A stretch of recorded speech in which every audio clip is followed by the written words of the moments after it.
And hello everyone, all the way from Bacoor. Dito tayo ngayon sa Mototan Performance Center in Taytay, Rizal. So the reason being is paparimap naman natin yung ECU ng Vulcan 900. Kailangan ko siya iparimap kasi naka full exhaust siya, yung Cobra Speedster Schwartz, tapos naka K&N air filter. So kakaroon ng continuous diesel pop tsaka backfiring. So normal naman yung kapag nagpapalit ka ng full system exhaust. So papa-remap natin, may dyno sila dito. So let's see what they'll be doing. So pasok na siya doon. This is the first time na magpapa-remap ako. Even with the number of years na naka-big bike, sa first time ko gagawin to.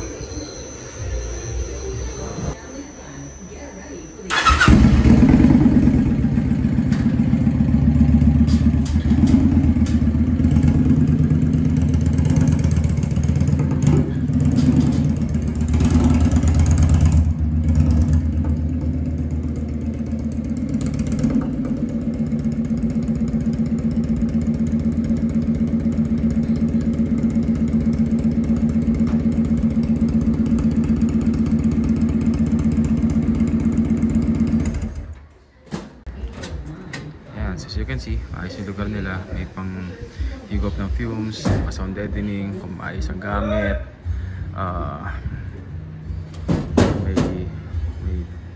May hangin to simulate wind sa kalsada.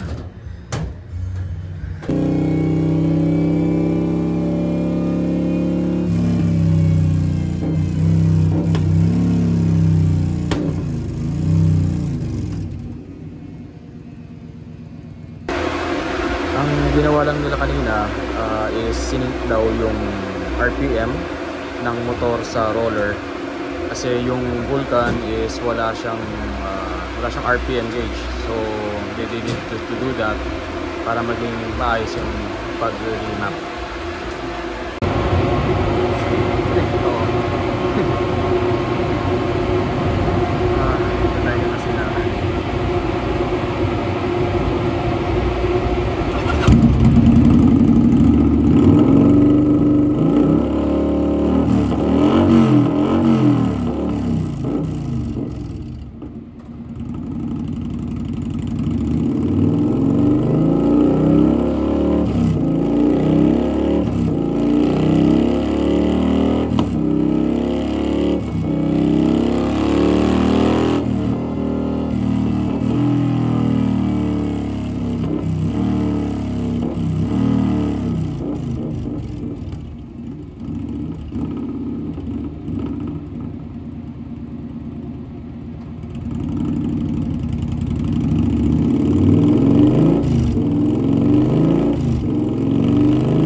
pagka-remap dapat mag-improve palalo ang power at torque nito.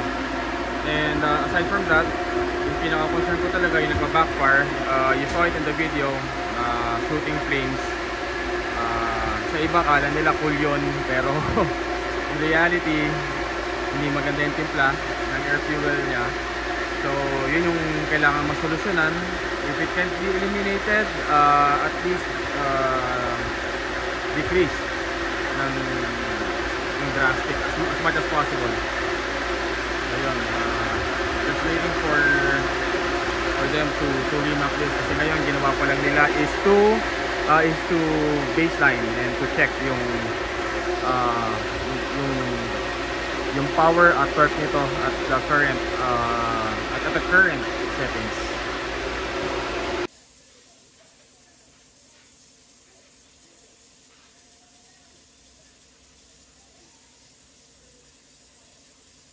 Okay, natapos na yung pagre-remap. So nakasalpak na sa motor ulit. So dahil ulit to check ano yung improvements.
Alright, so na-remap na, all is done, all is well. Yung pinaka-hinahanap ko talaga yung ma-lessen or ma-eliminate at most yung backfire niya, kasi yung shooting flames nga. Nagawa naman.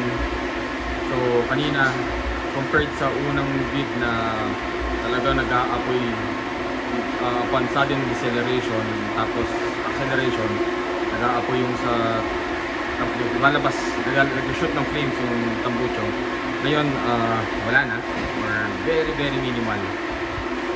Tapos as per dyno, added yung 2 kabayo, so plus 2 HP. Tapos ngayon 56 na siya at 122 na yung max torque niya. Alam niyo naman sa cruiser, mababa, hindi ganun kataas ang HP pero torque normal. So based ngayon dito sa testing. I'm very satisfied.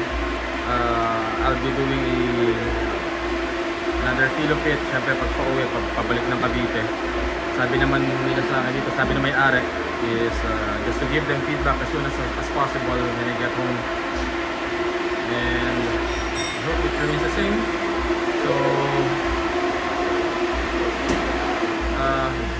the experience is really good to have your ECU remap. Kasi nga, syempre, nagpalit na ng full exhaust, tapos nagpalit ng air filter. So it's very important, it's critical to have your ECU remap.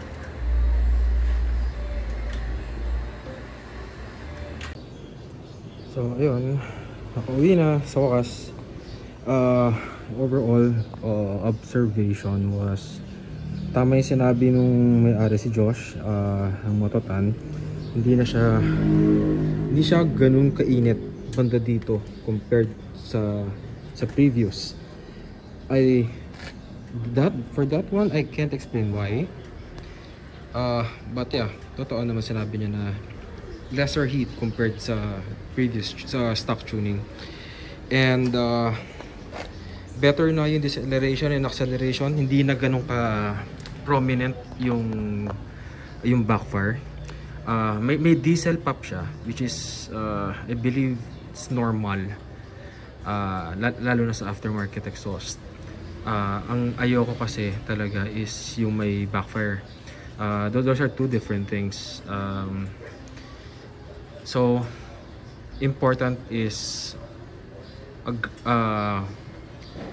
significantly reduced kung yung backfire. Parang I've heard it once lang, once or twice.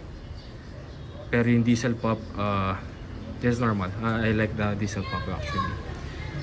Okay.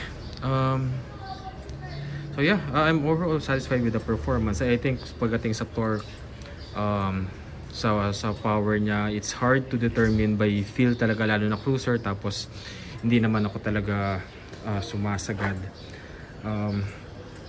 But from the initial feel of it sa kalsada, may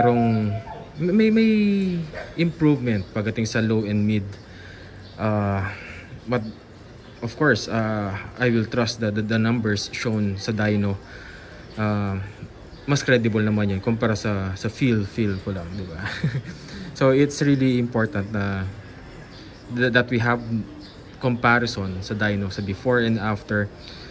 And it's also important that if you are gonna have your ECU remap, make sure na marunong talaga yung gumagawa, that shop has experience doing it. Mahirap kasi kung mali ang pagkakatono niya, mali ang pagkakarimap, then you might have a break waiting to happen, diba? So yeah, overall satisfied with the performance. Thank you sa Mototan, kay Sir Josh. Maganda ang pagkakarimap, very comfortable dun sa shop niya.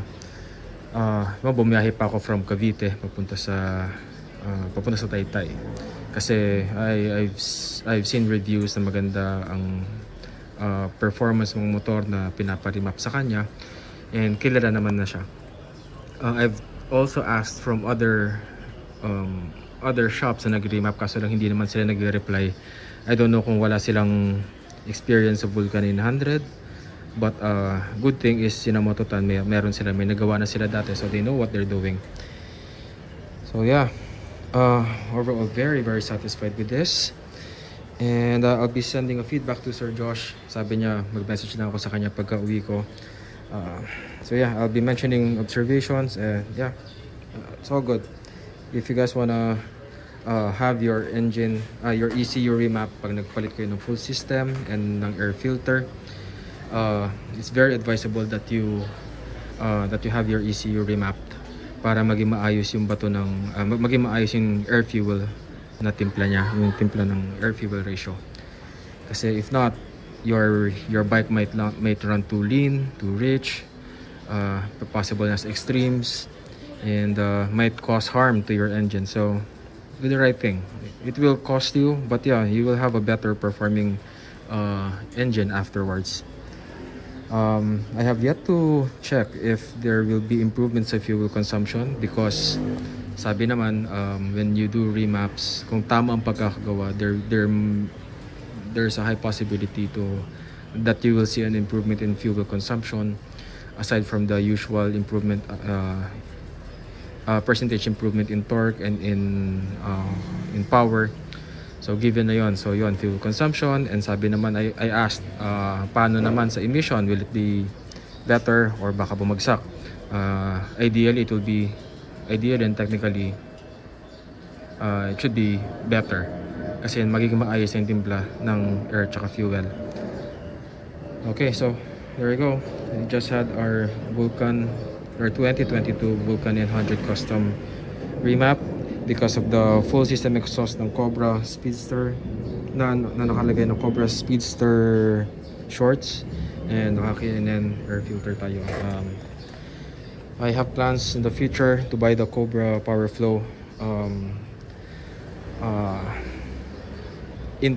air intake, pero tsaka na siguro sunod-sunod na yung gastos but yeah, enjoyin ko muna to. So thank you everyone for watching.